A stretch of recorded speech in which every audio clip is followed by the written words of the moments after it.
দেখে মনে হচ্ছে তো এখনই এক টুকরো মুখে নিয়ে একটু চেখে দেখি স্বাদটা কেমন।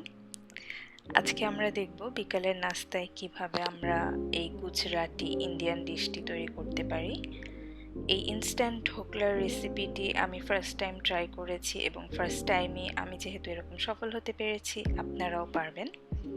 তার আগে স্বাগতম আমার চ্যানেলে, welcome back to my channel, this is the vlog girl. চলুন আমরা দেখে আসি আমরা এই ইনস্ট্যান্ট ঢোকলাটি কিভাবে তৈরি করব। ঢোকলা তৈরির জন্য প্রথমে আমি একটি বোলে 1 কাপ সুজি নিয়ে নিয়েছি। সুজিটি হতে হবে খুব রিফাইন্ড সুজি, আমি এখানে স্বাদ সুজি ইউজ করেছি। তারপর আমি নিয়ে নিচ্ছি আধা কাপ দই। এখানে আমি আড়ং দই ইউজ করেছি, আপনারা চাইলে যে কোনো দই ইউজ করতে পারেন যেটি আপনাদের হাতের কাছে থাকে। সুজিটি আমাদের এরকম রিফাইন্ড হতে হবে, মানে সুজিটা যত আর কি রিফাইন্ড হবে আমাদের এই ঢোকলাটা তত বেশি স্পঞ্জি হবে। আমি এখানে দইটা নিয়ে নিচ্ছি। দই নেওয়ার পর আমি এখানে হাফ কাপ পানি অ্যাড করব, মানে আমরা ঠিক যতটুকু দই নিয়েছি ততটুকুই পানি অ্যাড করতে হবে। আর এখনও যারা আমার চ্যানেলে সাবস্ক্রাইব করেননি, please do subscribe my channel and support me. পানি দেওয়ার পর আমরা দই, সুজি এবং পানিটাকে খুব ভালো করে মিক্স করে নেব যেন কোনো লাম্পস না থাকে। সুন্দর করে মিক্স হয়ে গেলে আমরা এখানে বাকি যেই উপকরণগুলো আছে সেগুলো মিক্স করব। এভাবে একই ডিরেকশনে ঘুরিয়ে ঘুরিয়ে মিক্স করতে হবে। তারপর আমরা এখানে অ্যাড করব সল্ট, আমি আমার স্বাদ অনুযায়ী লবণ ইউজ করেছি। তারপর এখানে দিয়ে দিচ্ছি হাফ টিস্পুন সুগার। আমরা তো এখানে টক দই ইউজ করেছি, টক দইয়ের যেই সাওয়ারনেসটা আছে সেটা কাটানোর জন্যই আমাদের এখানে সুগার ইউজ করা। সুগার আর সল্ট দেওয়ার পর আবার আমরা এটাকে একটু ভালো করে মিক্স করব যেন সেই মিক্সচারটার সাথে সুগার অ্যান্ড সল্টটা মিশে যায়। এবার আমরা এটাকে 15 মিনিটসের জন্য সাইডে রেখে দেব। এরপর ঢোকলাটা আমি যেই প্যানে বেক করব সেই প্যানে আমি 1 কাপ পানি দিয়ে নিয়েছি এবং একটি স্ট্যান্ড বসিয়ে দিলাম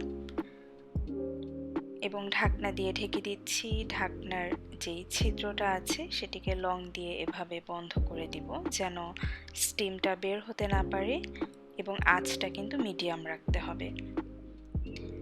ঢোকলাটা আমরা যেই পাত্রে বেক করব সেই পাত্রে আমি ঘি দিয়ে সুন্দর করে গ্রিস করে নিব।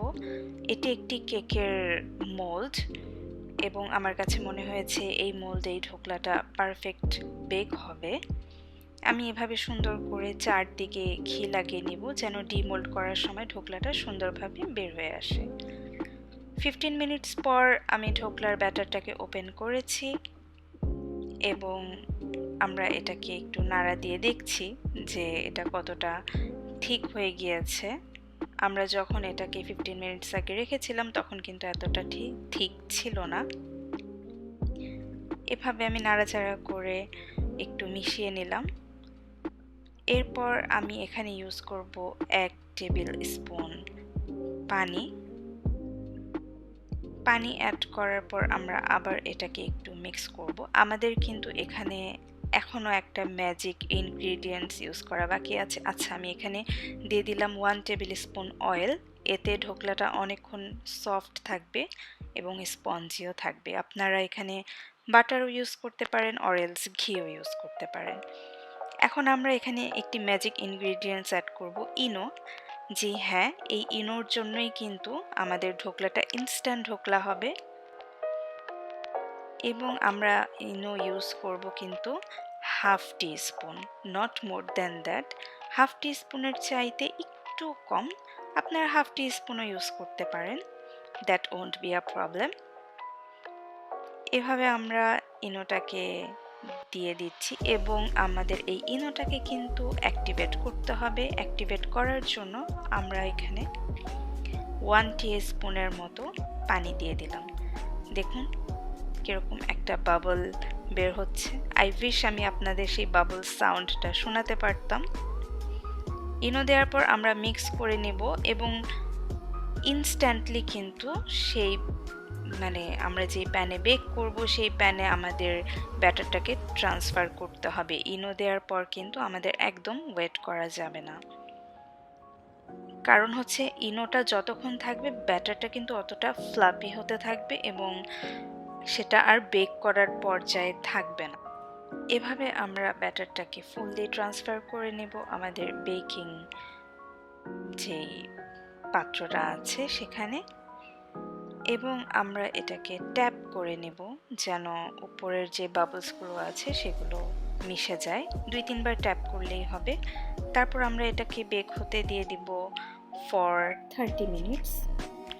আচ্ছা, এখানে আমি একটা জিনিস অ্যাড করতে ভুলে গিয়েছিলাম। আপনারা উপর দিয়ে এভাবে কিন্তু মরিচের গুঁড়া ছিটিয়ে দিবেন, তাহলে দেখতে কিন্তু অনেক ভালো লাগবে এবং টেস্টেও একটা ডিফারেন্স আসবে।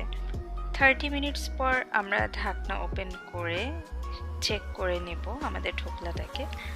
দেখুন কি সুন্দর ঢোকলা হয়েছে, ছুরিটা কিন্তু একদম ক্লিন বের হচ্ছে। ডিমোল্ড করার পর আপনারা দেখতেই পাচ্ছেন কতটা ফ্লাফি হয়েছে, সুন্দর হয়েছে না? একদম ইনস্ট্যান্টলি এই আধা ঘন্টার মধ্যেই আমাদের একটি ঢোকলা রেডি হয়ে যাবে। এখন আমি ঢোকলাটাকে কেটে দেখিয়ে দিচ্ছি কতটা বেশি স্পঞ্জি হয়েছে। দেখুন একদম কিন্তু নরম। এই নরম ঢোকলাটাকে এবার আমাদের তারকা দিতে হবে উপর দিয়ে, না হলে কিন্তু অসম্পূর্ণই থেকে যাবে এই রেসিপিটা। তাহলে চলুন আমরা দেখে আসি কিভাবে আমরা এটার উপরে তারকা দিব। তারকা দেওয়ার জন্য চুলায় একটি ছোট্ট প্যান নিয়ে নিয়েছি আমি এবং এখানে তেল দিয়ে দিচ্ছি 1 টেবিল স্পুনের মতো তেল। এই তেলটা গরম হওয়ার পর আমরা এখানে অ্যাড করব সরিষা দানা। এতটুক হাফ টি স্পুনের মতো সরিষা দানা অ্যাড করে দিলাম এবং অ্যাড করার পর এটি অনেক বেশি স্প্ল্যাশ করছিল। তারপর এখানে অ্যাড করেছি একটা শুকনা মরিচ এবং এটাকে লো ফ্লেমে আমাদের একটু রাখতে হবে, 1 থেকে 2 মিনিট রাখলেই হবে। এরপর আমরা তারকাটাকে ঢোকলার উপরে এভাবে ছড়িয়ে দিব। দেখুন কি সুন্দর, অনলি 30 মিনিটসেই এত সুন্দর একটি ঢোকলার রেসিপি, একটা নাস্তা কিন্তু তৈরি হয়ে গেল।